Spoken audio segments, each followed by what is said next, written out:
कहानी की शुरुआत होती है दुर्गा देवी के उस प्लान से जो अब अपने आखिरी पड़ाव पर है। दुर्गा देवी अर्जुन और टुकुन को लेकर गाड़ी से श्रुतो मामा के घर के बाहर पहुंचती है। तभी वहां एक और गाड़ी आकर रुकती है जिसे दुर्गा देवी ने ही बुलाया था। उस गाड़ी से एक लड़की दुल्हन के जोड़े में और दो बुजुर्ग लोग उसके माँ बाप बनकर उतरते हैं। ये सभी किराए के एक्टर्स हैं जिन्हें दुर्गा देवी ने पैसे देकर बुलाया है, लेकिन अर्जुन और अहाना को इसकी भनक तक नहीं है। उधर श्रुतो मामा और अहाना खिड़की से यह पूरा नज़ारा देख रहे होते हैं। जैसे ही गाड़ियां रुकती हैं और लोग उतरते हैं, अहाना अपनी आंखों में आए आंसू छुपा लेती है ताकि कोई उसे कमजोर न समझे। वहीं अर्जुन गाड़ी से उतरते ही न तो सजावट देखता है, न ही दुल्हन। उसकी बेचैन आंखें सिर्फ और सिर्फ अहाना को ढूंढ रही होती हैं और वह बार बार घर के दरवाजे की ओर देखता है। इसके बाद शुरू होता है दुर्गा देवी का असली मास्टर प्लान। रस्में शुरू हो जाती हैं। दुर्गा देवी को पूरा विश्वास था कि फेरे शुरू होने से पहले या वरमाला के वक़्त अर्जुन अर्जुन या अहाना में से कोई न कोई आगे बढ़कर इस शादी को रोक देगा। लेकिन जैसे जैसे वक्त बीतता है, उनके माथे पर पसीने की बूंदें नजर आने लगती हैं। उनका ही बनाया हुआ मास्टर प्लान अब उन्हें ही भारी पड़ने लगता है। वह कभी अर्जुन के पत्थर जैसे चेहरे को देखती है, कई की कोई सा ना को जाए, तो कभी कहीं अहाना की खामोशी को, और उनके मन में सवालों का तूफान उठता है। हे भगवान, ये दोनों चुप क्यों हैं?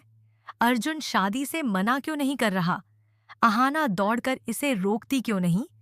अगर गुस्से में आकर अर्जुन इस नकली दुल्हन से सच में शादी कर बैठा तो सब बर्बाद हो जाएगा।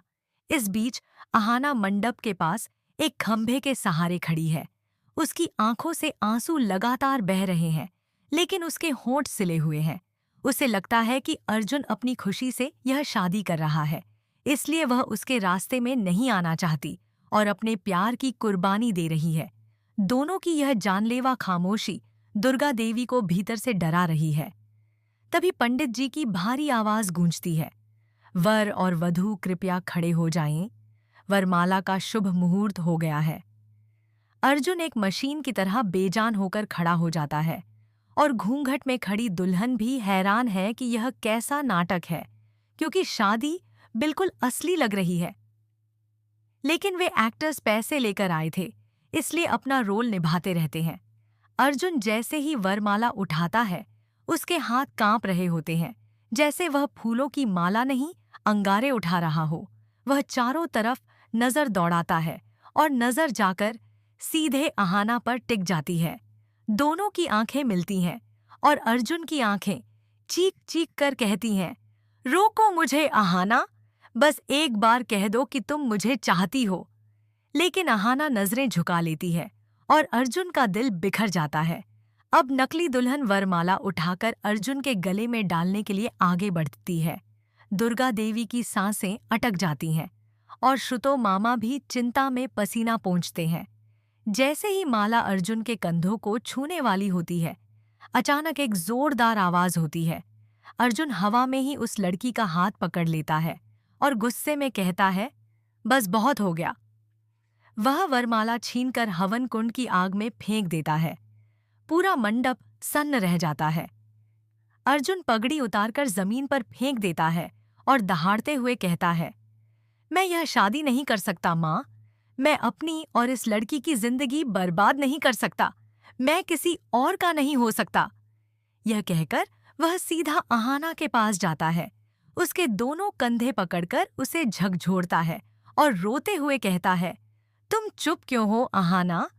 तुम देख रही हो मैं किसी और का होने जा रहा हूं और तुम्हें फर्क नहीं पड़ता?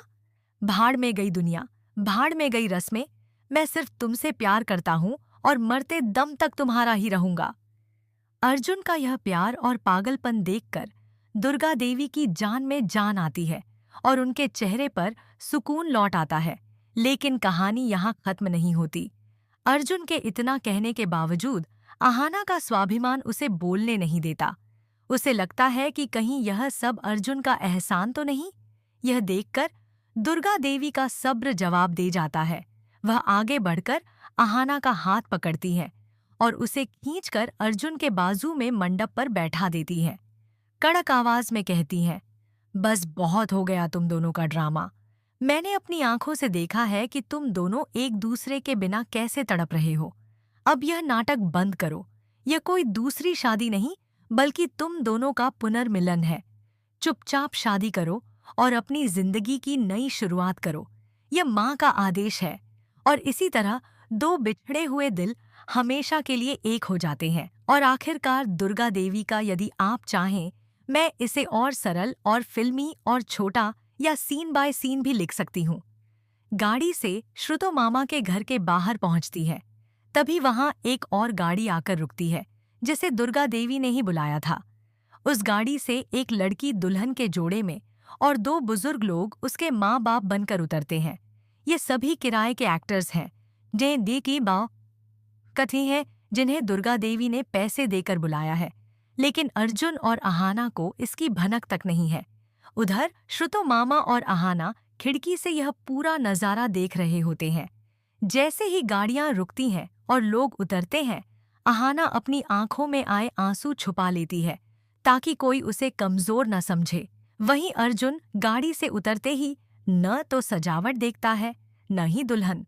उसकी बेचैन आंखें सिर्फ और सिर्फ अहाना को ढूंढ रही होती हैं, और वह बार बार घर के दरवाजे की ओर देखता है। इसके बाद शुरू होता है दुर्गा देवी का असली मास्टर प्लान। रस्में शुरू हो जाती हैं। दुर्गा देवी को पूरा विश्वास था कि फेरे शुरू होने से पहले या वरमाला के वक़्त अर्जुन या अहाना में से कोई न कोई आगे बढ़कर इस शादी को रोक देगा। लेकिन जैसे जैसे वक़्त बीतता है, उनके माथे पर पसीने की बूंदें नजर आने लगती हैं। उनका ही बनाया हुआ मास्टर प्लान अब उन्हें ही भारी पड़ने लगता है। वह कभी अर्जुन के पत्थर जैसे चेहरे को देखती है, तो कभी अहाना की खामोशी को, और उनके मन में सवालों का तूफान उठता है। हे भगवान, ये दोनों चुप क्यों हैं? अर्जुन शादी से मना क्यों नहीं कर रहा? अहाना दौड़